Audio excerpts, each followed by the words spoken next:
I will tell you a secret. One managing partner at a big law firm said he hated managing people because he had never been taught to do it. And, you spend a lot of time in law school and learning to be a good lawyer, but then a good chunk of your time is spent managing your organization, but you've had no formal training.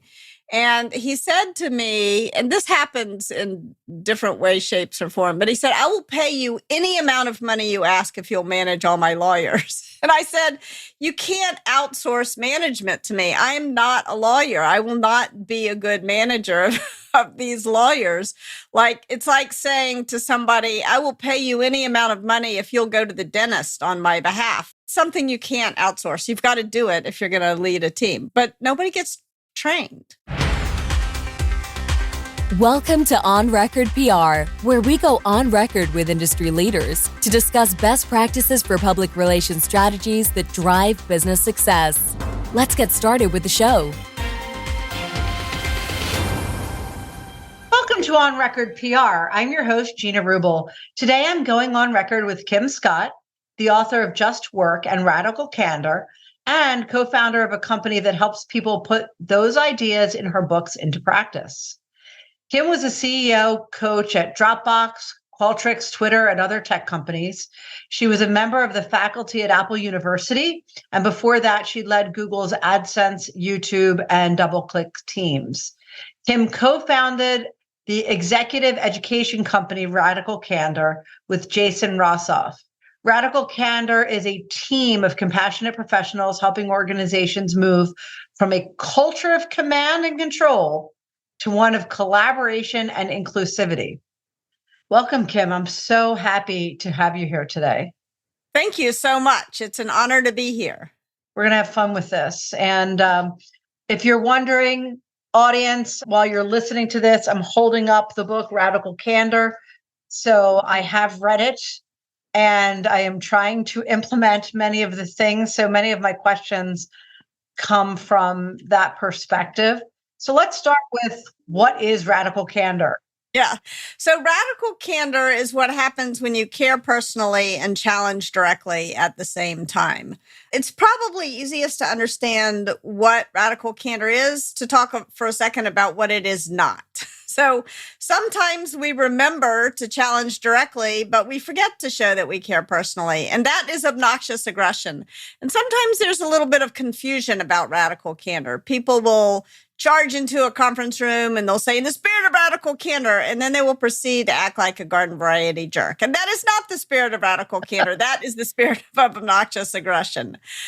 Now, I don't know about you, Gina, but when I realize that I've landed in obnoxious aggression, when I realize I've acted like a jerk, it's not my instinct to show I care personally. Instead, it's my instinct to go the wrong way on the challenge directly part of radical candor.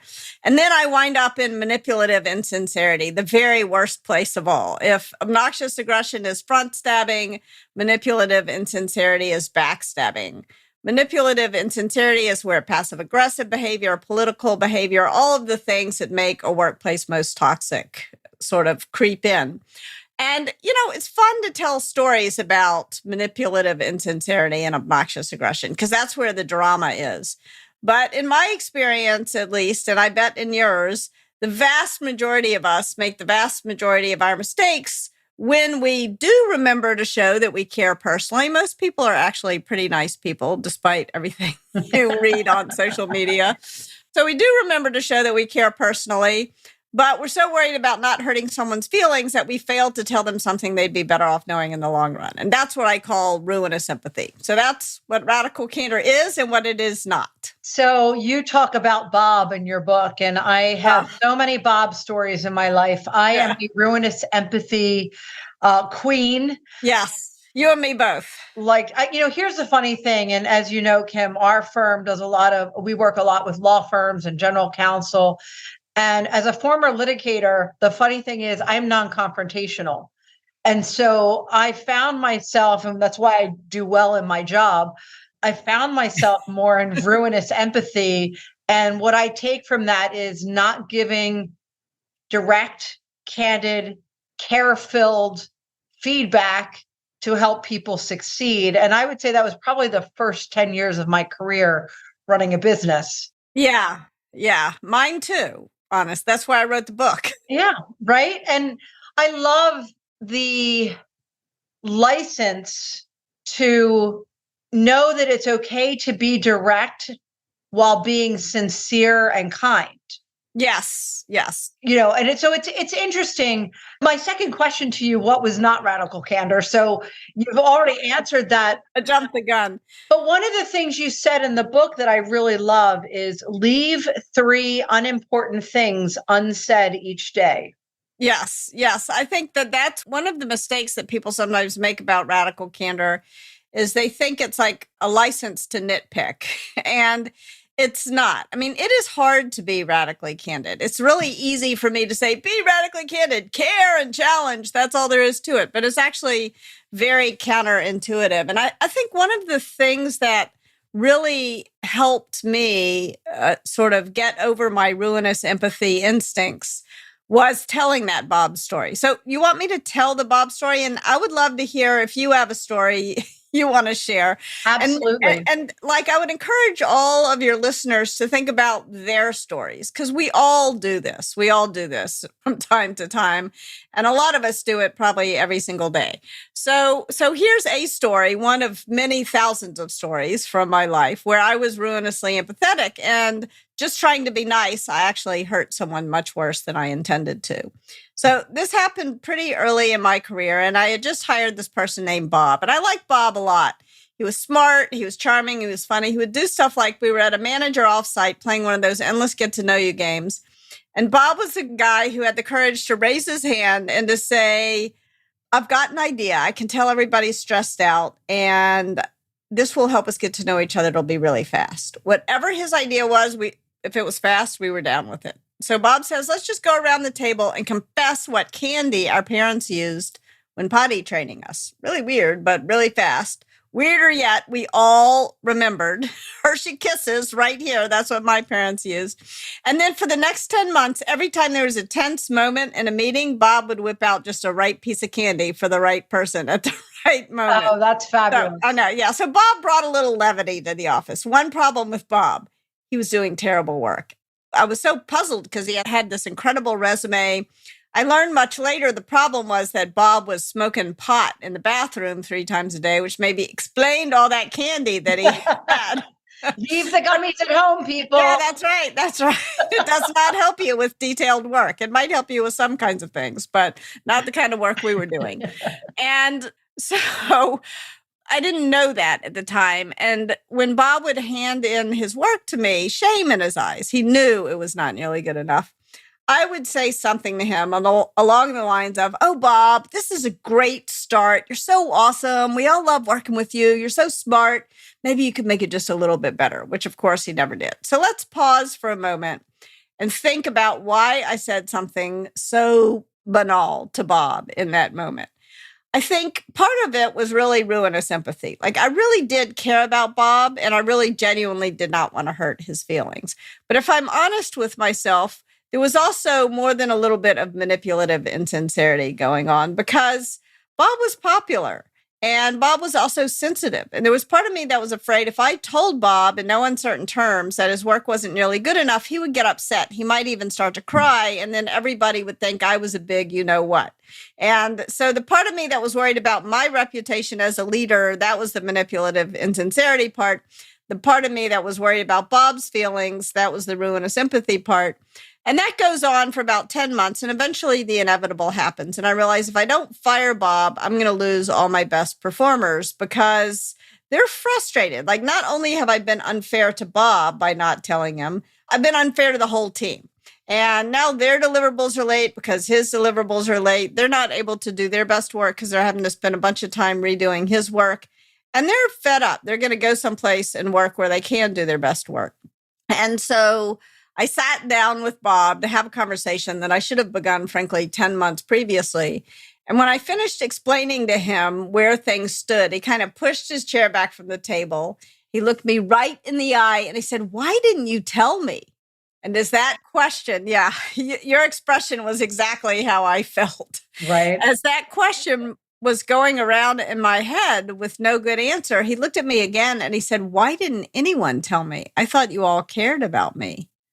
And now I realized that by not telling him, I thought I was being so nice, but now he's getting fired as a result of it. Not so nice after all. But it was too late to save Bob. Even Bob agreed he should go at this point because his reputation on the team was just shot.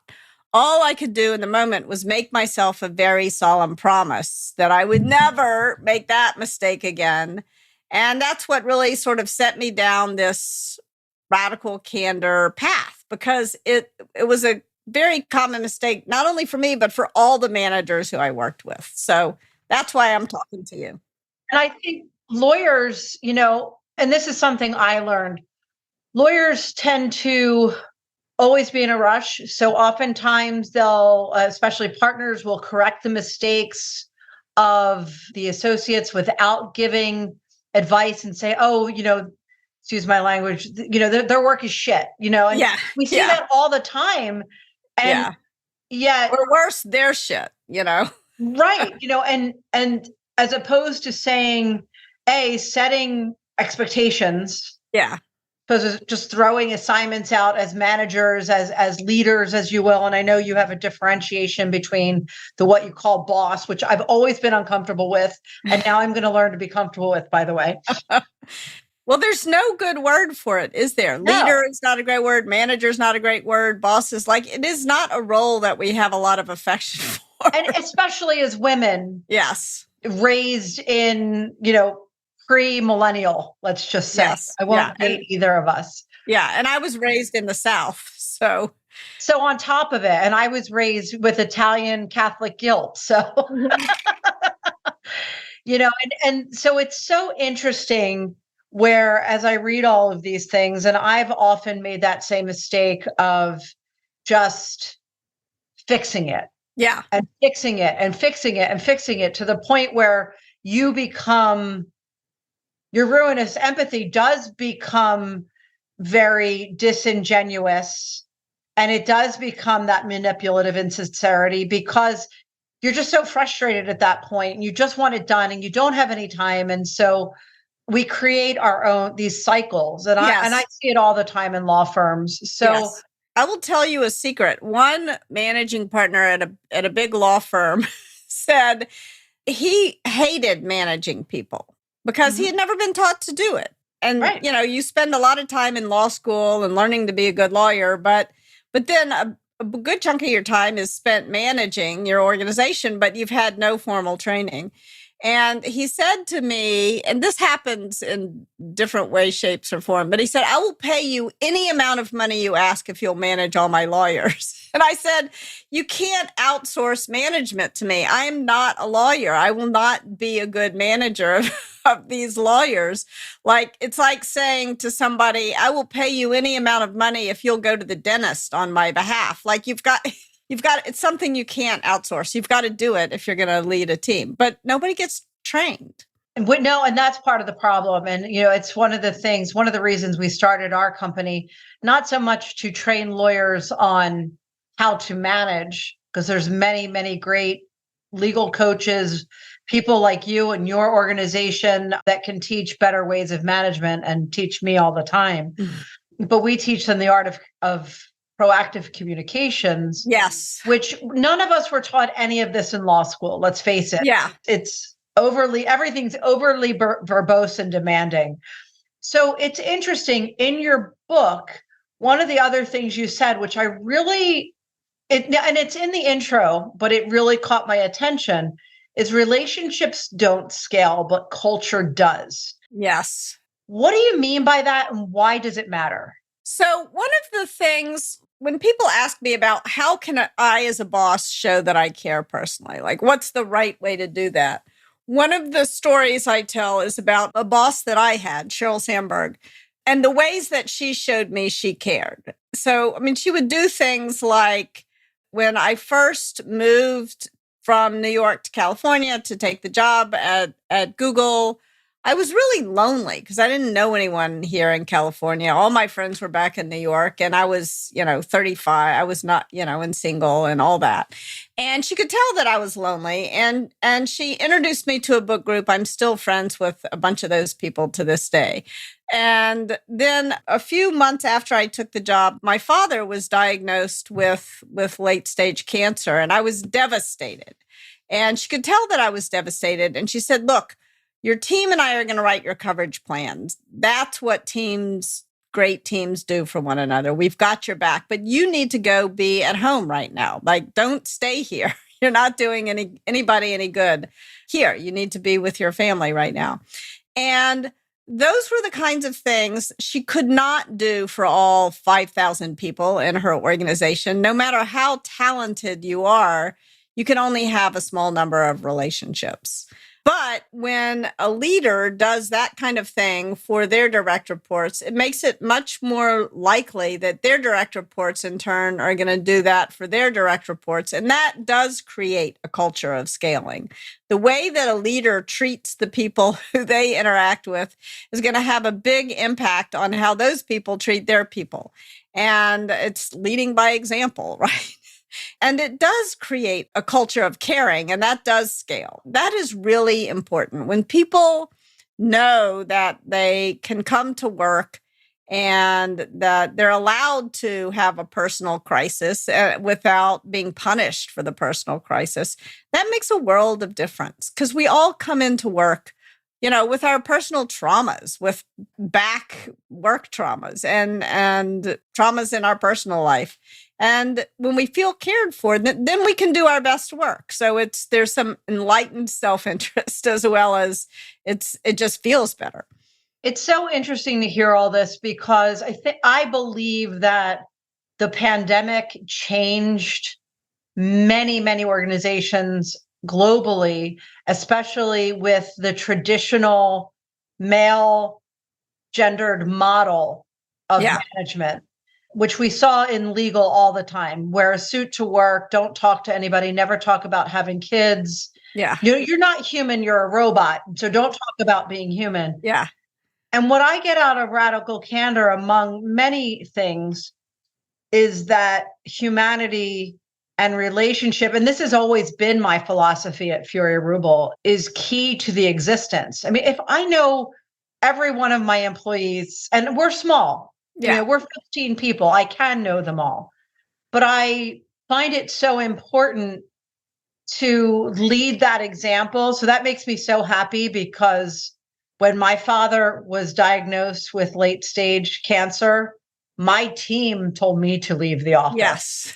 Yeah. And they took over, and it was the greatest gift anybody could give to me. Yeah. But when putting Radical Candor into practice, one of my big questions is, how do you marry EQ, emotional intelligence, for our listeners, with radical candor, especially for people who are completely non-confrontational or live in a state of denial? Yeah. Yeah. First of all, I think that sort of EQ and IQ are dangerous concepts, because there tends to be this assumption that these are innate attributes that we have. And I think we all have the capacity to be rational, and we all have the capacity to be emotional. And I think that when we communicate on an emotional plane and on a rational plane at the same time. And if you think about what sort of moves us down on the care personally dimension at work, it's often this notion that emotions have no place at work. Be professional means showing up at work like some kind of robot with, leaving your emotions, leaving who you really are, leaving your humanity, leaving everything that's best about you at home, and showing up at like some kind of robot. And you can't possibly care personally about others if you're showing up like some kind of robot. And so I think it's really important to remember that both dimensions matter when we communicate. That if you just say, don't take it personally, what you're sort of saying is don't show any emotion. And if you reject all the emotional signals that are coming at you as somehow not okay to show at work or not professional, then you're just not going to communicate very well. And sometimes people ask me, is radical candor much easier for people who have high EQ, or is it much harder for people who are on the spectrum, for example? And my experience is that sometimes people misuse their high emotional EQ for evil, and they're more apt to wind up in manipulative insincerity. And to think that then when people have power, they think they're getting away with it, but they don't understand that people see through them. So that's one thing I would say. I also found that I spent most of my career in tech and work with a lot of engineers. And in fact, I'm married to an engineer. And very often people who you would sort of not attribute high EQ to are very radically candid. They can actually be better at it because they're not so worried about, they don't overthink as much oh no, if I say this, I'm going to hurt their feelings, but they do care and they know how to show they care. So it's complicated. So I do find it's a delicate tightrope to walk sometimes. Yes. And I think, I'll share something that my father said to me about radical candor in the early days. He was a litigator, and he said to me, because I was like, just say what you think, and he had a tendency to say what he thought, but he was very challenged directly. He wasn't always so adept on showing that he cared, but he really did care. And he said, I get in real trouble when I say exactly what I think. And he was really, you could tell it really upset him. This had been a lifelong issue for him. And so he, I think, was often unjustly accused of being an asshole. And so he had to really work on, taking an extra beat to show that he cared with people at work. And I think that was hard for him. I mean, you tell me, I have a theory that part of the reason why it was hard for him is that as a litigator, in his professional life, like when he was making arguments, there was no need to show he cared in the law. But with human beings, there was a need to take an extra beat, and not like tons of extra time, but I can tell you really care about this brief that you're writing, and I want to give you some advice that I think will help make it better. Like, that's all. One of the things that I think is important with radical candor is understanding, it's my belief, and correct me if I'm wrong, that you really are referring to objective feedback as opposed to subjective feedback. Yes. Judgmental feedback. And I think there's a big distinction there. And I'm finding even today, people in general who are very focused, and we're going to talk a little bit about DE&I in a moment after our break, but people are becoming more afraid because they don't know what falls in objectivity and what falls in subjectivity. So what I try to tell people in giving direct feedback is making sure you can back it up with evidence, making sure that you have something objective. Otherwise, it may be one of those three things that are better left unsaid. Yeah, yes. or that, where you need to really question your thinking.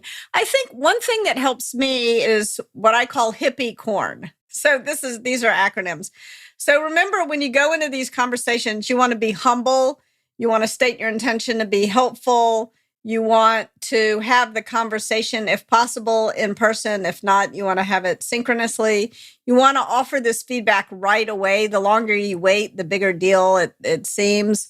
So that's HHII. And then PP, you want to praise in public, but criticize in private. And you don't want to offer people either praise or criticism about fundamental personality attributes, right? Not about personality. That's the last P, is not about personality. And that's where corn comes in. In order to make sure that your feedback is not about someone's personality, that it's about something they can change. Because remember, fundamental to all of this is a growth mindset that, I'm not saying to you that you are worthless. I'm saying that there's some mistakes in this piece of work, right? There's a big difference. And so you want to offer, CORN stands for context, observation, result, next step. So for example, I'll share some feedback that I've gotten in my career. One bit of feedback was I said too much. So in the meeting, when you said every third word, it made you sound stupid. Go visit the speech coach. So that's context, observation, result, next step. But it also works for praise. In the meeting, when you offered both sides of the argument, it earned you credibility. Do more of that. So that's the idea of corn, is you want to make sure that it's about something that the person can change, not some sort of fundamental attribute that they cannot change. I love that. I love that. Well, let's take a break for a message from our sponsor, and we'll be right back. This episode is brought to you by Furia Rubel Communications. Recognized as the #1 agency by the National Law Journal, Furia Rubel helps top businesses and law firms with high-stakes public relations and marketing, reputation management, crisis planning, and incident response, including high-profile litigation media relations. To learn more, go to furiarubel.com or email podcast@furiarubel.com. Welcome back to On Record PR and our discussion today with New York Times bestselling author Kim Scott. We're talking about radical candor. Kim, since you wrote the book, the world of generative AI has exploded, and we haven't talked about this yet. No. What can you tell our listeners about how ChatGPT, for example, is changing management and if it should be used to answer questions about management? Well, I am experimenting with one of the things that I have found in my career as a coach is that when people ask me management questions, I often will go to Radical Candor or to my next book, Just Work, and I'll grab a few paragraphs or even a couple of pages and email it to them. And I feel that I am a router of information, which is like probably not the way I want to spend my time. I'd rather be writing the next book.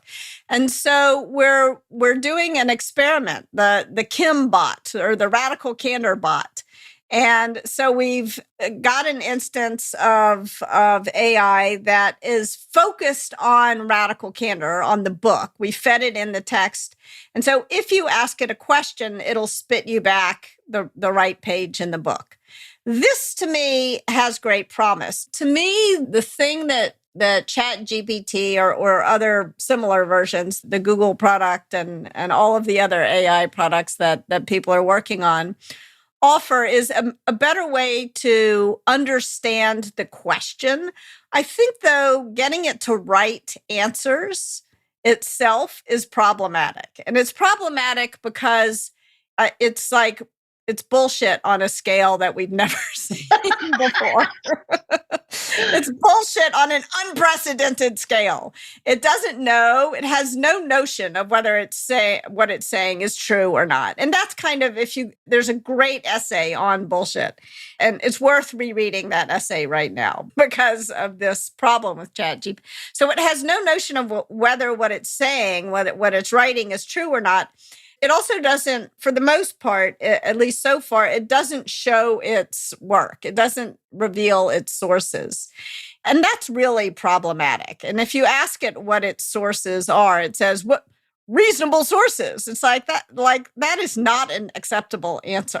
Right? Can you imagine putting that on a college or grad school essay? Footnote, reasonable sources. Yeah, exactly. Or can you imagine writing a legal brief saying, I don't know which case this comes from, but I read all the cases and here's what I think, So I think it has promise. I think we don't understand yet how to use it. I think getting people to, one thing that people have said is, I can get ChatGPT to write my performance reviews for the people who work for me. That is a horrible idea, in my opinion.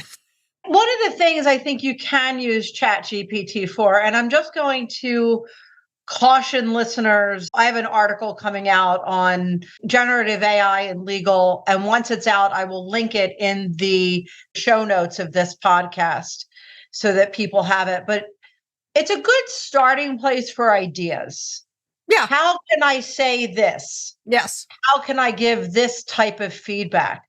But the output is only as good as the input. Yes. So it's only as good as the question you ask and where it's pulling data from. And the source, yeah, you need to know the sources of data, I think. So I have tested it. I have played with it. I do find it's a good place to look for, how can I say this differently? Yeah. Or I'm trying to say this, how do I convey that? Usually it's the way you type the message in the first place, but it still helps you also validate some of your thoughts. I just do want to mention to our listeners, since many are from law firms, what you put into generative AI is in their records at all times. So you must always be mindful. And this is to anyone listening, especially in HR. Do not put in names. Do not put in Yes. any personally identifying information, because you could be violating anything from employment agreements to HIPAA requirements to legal confidentiality. So it does come with its risks as well, but it is a good starting point. It's a new way. It's kind of like asking Google a question, right? Yeah. And you get all these different articles to read. Well, this is just going to those articles and saying, "Oh, by the way, this is the general consensus out there." Yeah. Yeah. I think to me anyway, the interesting thing is that if you are doing searches on Google, you kind of have to know how to like interact with Google. Whereas with ChatGPT, you can just write like you talk, and Yes. it's really surprisingly good at interpreting the question. I don't think it's very good at writing answers yet. No, definitely not. But it's getting better. Interestingly enough, I was at American Lawyer Media had a conference in New York at Legal Week, and it was almost all about generative AI. And several of the platforms, including ChatGPT, were used to take the bar exam and other exams. Mm-hmm. And the first rendition of ChatGPT scored rather low. The ChatGPT 4 passed the bar in flying colors. Wow, that's incredible. So it is learning. Yeah. From the perspective of it's getting new data every day. However, that doesn't mean it learns like the human brain. And I want to make sure our listeners know that. But enough on ChatGPT and generative AI. I just had to ask it, what prompted you to write Just Work? And I want people to know that Just Work is about how to root out bias, prejudice, and bullying to build a kick-ass culture of inclusivity. So what prompted you to write that? Well, I was at a tech company in San Francisco giving a radical candor talk. And the CEO of that company had been a colleague of mine for the better part of a decade, is a person who I like and respect enormously. And she's one of too few Black women CEOs in tech or in any other sector, frankly. And when I finished giving the presentation, she pulled me aside and she said, "Kim, I'm excited to roll out Radical Candor. I think it's going to help me build the kind of culture I want. But I got to tell you, it's much harder for me to roll it out than it is for you." And she went on to explain to me that as soon as she would offer anyone even the most compassionate, gentle criticism, she would get slimed with the angry Black woman stereotype. So people were giving her what they thought was feedback for her by telling her she was an angry Black woman. And so this really got me to thinking of really 5 different things. First of all, the extent to which bias, prejudice, and bullying masquerade as feedback is something that I didn't consider enough when I wrote Radical Candor. And that was kind of what prompted me to sit down and think about writing this book. And then it also made me realize that a bunch of different ways that I had failed in my career. The first was that I had failed my colleague as an upstander. I had not been the kind of colleague that I imagined myself to be, that I aspire to be. I hadn't been an upstander for her. I hadn't intervened. And that was not the only thing that people ever said to her that was biased or prejudiced or bullying. So, as I'd sort of been in denial about what was happening to her. I'd failed even to notice the extent to which she had to show up unfailingly cheerful and pleasant in every meeting we were ever in together, even though she had what to be ticked off about at work, as we all do.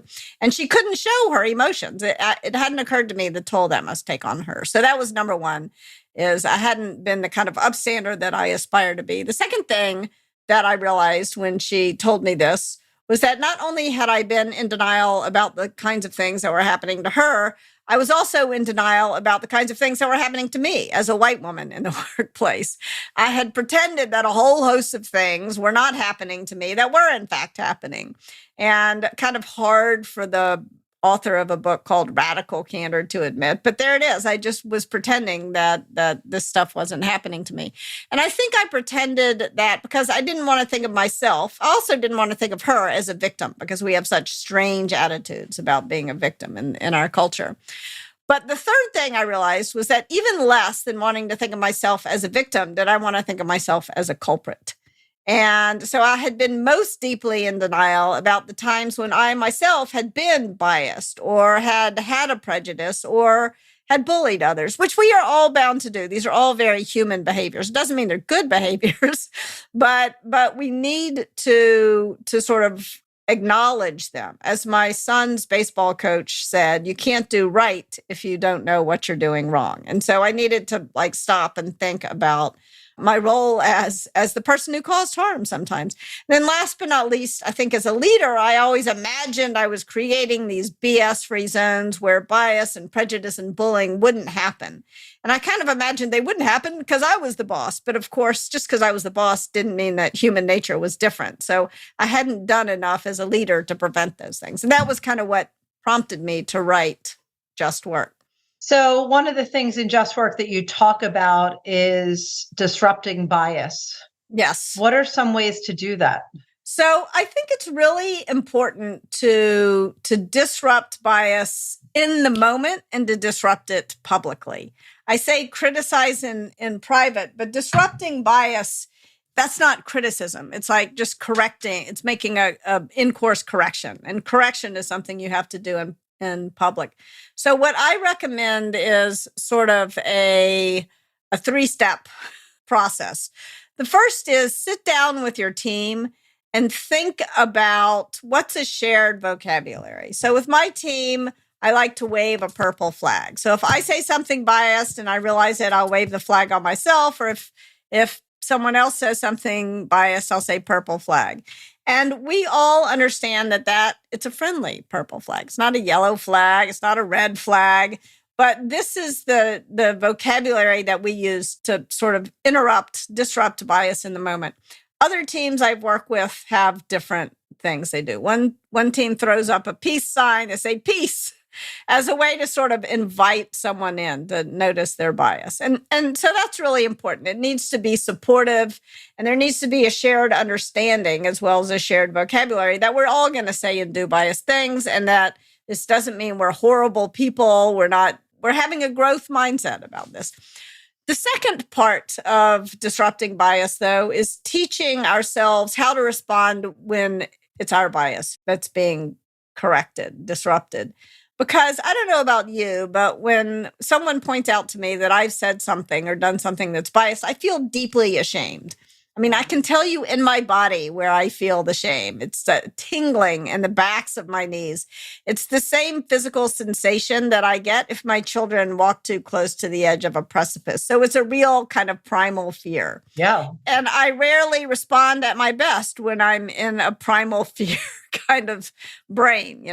Now my lizard brain has taken over. And so what you want to do is teach people how to re-engage their executive function so they can respond well. So if someone's bias has been pointed out, teach them to say, thank you for pointing it out. Like that should be the knee-jerk. Thank you for pointing it out, gratitude. And then one of two things. Either I get it, I'm working on not doing it, or thank you for pointing it out, but I don't get it. I don't even know what I did wrong. And that second thing is really hard to say because now I'm doubly ashamed. I'm ashamed because I've harmed someone else, and I'm ashamed because I'm ignorant. I don't even know what I did wrong. But that's going to happen. It's going to happen often, actually. And so sort of normalizing this, thank you for pointing it out. I don't know what I did wrong. Can you tell me after the meeting?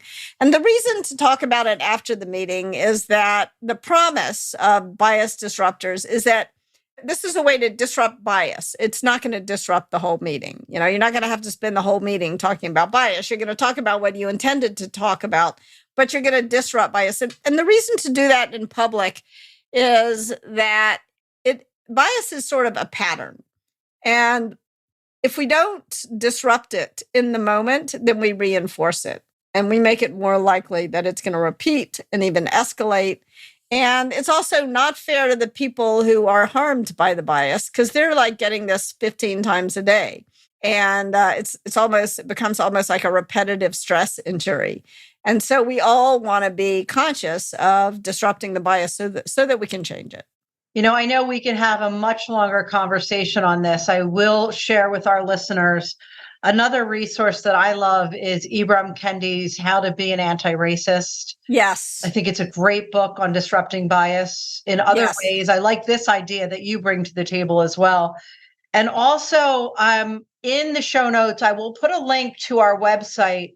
I wrote a very long article based in a lot of research. It took me weeks on language and its origins, because there are things that I said every day, like I used to use a phrase, low-hanging fruit. Well, low-hanging fruit actually comes from a very negative background of slaves and immigrants.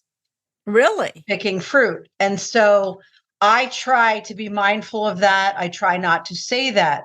There's a lot of idiosyncrasies in the American language that we don't realize are considered biased. And so I researched it. I reached out to all my social media networks and I got all of these phrases and which ones and did the background. And it's one of the most widely read publications on our website, and it's been republished elsewhere. So it's on there for you, for your listeners, for our listeners, because I go back to it quite regularly. I've updated it over time, but it's one of those things where we can't know what we don't know.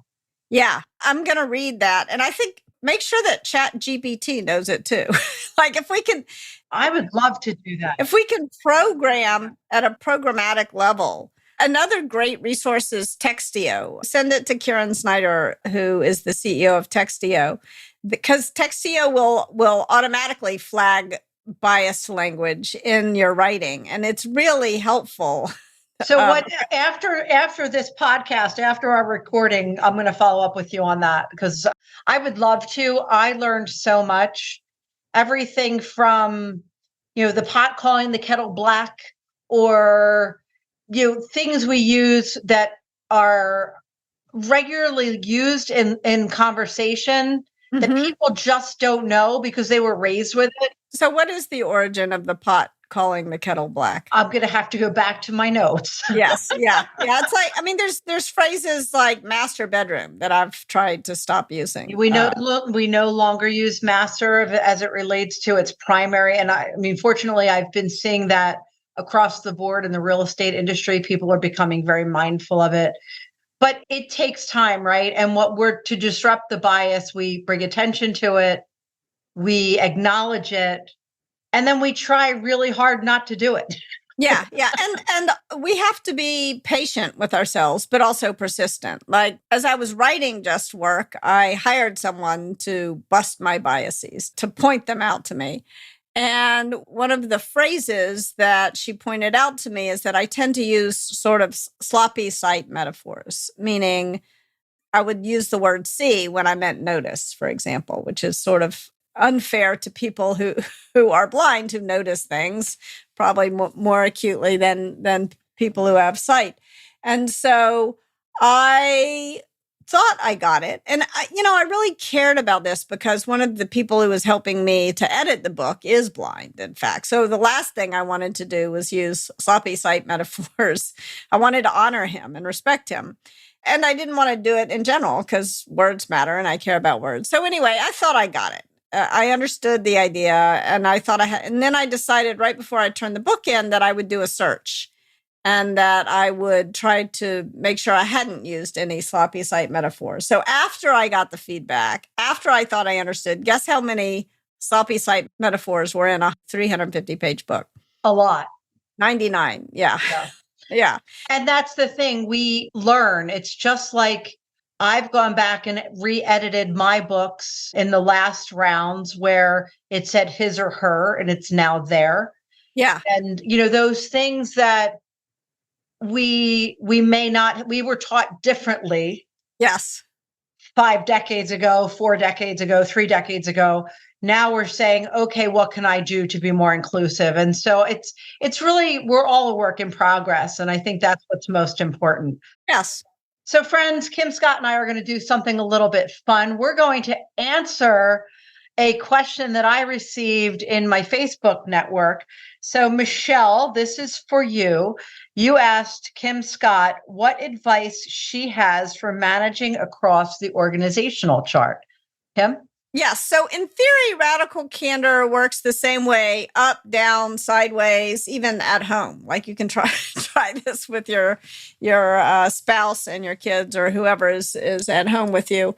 It of course feels different, but let me go through the order of operations and then talk about how to do this with peers or cross-functionally. So it should always start with soliciting feedback. Don't dish it out before you prove you can take it. The other nice thing about soliciting feedback first is that you get to sort of lead by example. You get to show that you're open to it, that you really do view it as a gift. And it can help you avoid the mistake of criticizing someone's personality. Because when someone is doing something at work that's frustrating, me at least, and I imagine it's the same for you and for Michelle, it's really tempting to say, they cut me off in traffic because they're an asshole, or they're doing this because they're arrogant. Like to attribute the problem to some personality aspect of there's something very satisfying about doing that. But it's problematic because it's usually not accurate and because it doesn't allow us to notice what we might be doing that's contributing to the situation. So it's always good to start with soliciting feedback. And that when you solicit feedback from your peers, you're sort of demonstrating that you're not giving them feedback because you're trying to establish dominance or to show that you're better than them or to behave like they're your boss. You're soliciting it because you know that they're noticing things that can help you improve. And then when you give it, it becomes more likely that it will be heard with open ears. So solicit first. Next, give radical candor. And I think one of the criticisms I've gotten, which is fair, is that I tend to focus on criticism and not on praise. But radical candor is just as much, if not more, about praise as it is about criticism. Like the purpose of praise is to tell people what to do more of. The purpose of criticism is to tell them what to do less of. And it turns out that you want to offer more praise than criticism. You want to focus on the good stuff. You want to take a moment to share gratitude, to express appreciation that you feel for the people who work with you. And cross-functionally, we don't do this often enough. We don't invest energy doing this. And I think part of the reason is that it's easier to look smart when you criticize people's work than when you praise them. There's been a number of studies. For example, there was one psychological study done about movie critics. And people were asked to judge the intelligence of the movie critic. And they tended to think that the critics who hated the movies were smarter than the critics who loved the movies, right? And this is that's a bias, that's a negativity bias, a different version of the negativity bias. So I think that, remember, the purpose of your praise is not to prove how smart you are, but to express appreciation and gratitude for the other people, and also to let people know what to do more of. So solicit criticism, give praise.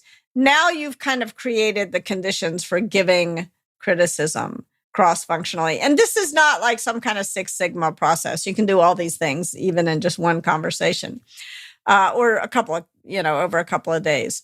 And when it comes time to give the criticism, you want to remember that hippie corn: humble, helpful, in person, if possible, otherwise synchronously. You want to offer it right away. Don't hang on to it because it tends to build up if you hang on to it. So immediately you want to praise in public, criticize in private, and not give people praise or criticism about their personality, but use context, observation, result, next step. So that's giving it. But remember that giving it is not a monologue. It's a dialogue. And so the third step, if it's solicit, give, is to gauge how it's landing for the other person. And it's really important to remember that radical candor gets measured not at the speaker's mouth, but at the listener's ear. So when you're, especially in any point when you're giving praise or criticism, but especially if you're doing it cross-functionally, you want to pay attention to how the person is responding. And if they seem sad or mad, move up on the care personally dimension. And if they're brushing you off, move over on the challenge directly dimension. Maybe move over even further than you're comfortable going on the challenge directly dimension. And then last but not least, you want to encourage radical candor. And basically, all I mean by this is don't talk badly about people behind their back. And definitely don't write criticism of people down. Like, don't email with some colleague about some other colleague, because invariably that email is going to get forwarded to them. And then they're going to be like, why are those people, why won't they come and talk to me directly? Like, that does not create a culture of radical candor. So those are some quick thoughts on cross-functional radical candor. I love it. Thank you so much. Thank you. So what I'm going to end with, so we don't take too much more of your time, is a rapid fire. Okay. So whatever comes to mind, and if nothing comes to mind, just say nothing. Okay. What's your all-time favorite movie? Oh, somebody asked me that the other day. I don't think I have an all-time favorite movie. I will say that I watched all 18, now 19 seasons of Grey's Anatomy with my daughter during COVID. So. There you go. There you go. What's your superpower? I think I can really recollect anecdotes small anecdotes from life. I think that's what really helps me. That's what helped radical candor come to life, were the anecdotes. Storytelling. Absolutely. Yeah. If you could have dinner with any living person, who would it be? I would have dinner. This sounds like a cop-out, but it's not. I really love having dinner with my children and my husband every night. That's what I do, and that's what I would continue to do. I love There's nobody I'd rather have dinner with. I love that answer. What are you currently reading? Oh, I am reading Washington Black right now, which is a great book. Okay, I'll have to look it up. And is there any essential resource? It could be a book, a blog, a podcast, other than your own, because they're all going to be linked in here, that you would like our listeners to know about. I wish that more people would go to LinkedIn and use it the way they used to use Twitter.